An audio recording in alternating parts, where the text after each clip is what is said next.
ऐसे ही एक चैलेंज था जो मेरी लाइफ में ना पैटर्न के रूप में 1-2 साल के बाद आया है मेरे जीवन में।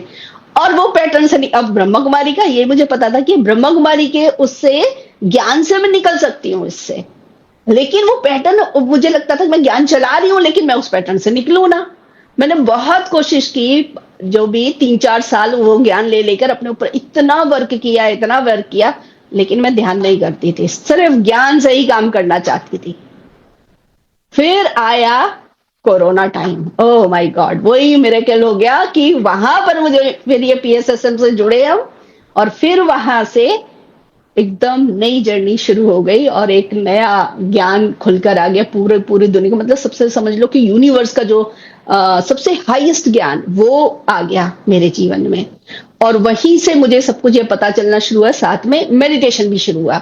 तो क्या हुआ, अब मुझे तब तो ये पता नहीं था कि मेरे पास ज्ञान तो है, वही हो गया ना कि कार चलाने का ज्ञान है, पेट्रोल नहीं भर रही थी मैं, वो ध्यान नहीं कर रही थी। तो जैसे ही मैंने ध्यान करना शुरू किया ये इसमें पीएसएसएम के साथ जुड़कर, वो ध्यान के साथ फिर वो ज्ञान अप्लाई होना बहुत आसानी से अप्लाई होना शुरू हो गया।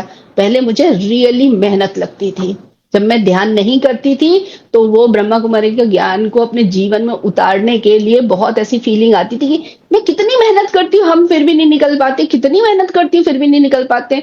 क्योंकि हम सोचते हैं ना कि हमें गुस्सा नहीं आना चाहिए, फिर भी गुस्सा आ रही है, फिर भी लड़ाइयां चल रही है, फिर भी वैसे ही हो रहा है, मन अशांत रह रहा है, क्या फायदा है इस ज्ञान का, ये लगता था। लेकिन जब ध्यान में आए, ध्यान से जैसे ही पेट्रोल मतलब ऊर्जा आनी शुरू हो गई, जैसे जैसे फ्रिक्वेंसी हाई हो, ज्ञान आसानी से उतरने लगा।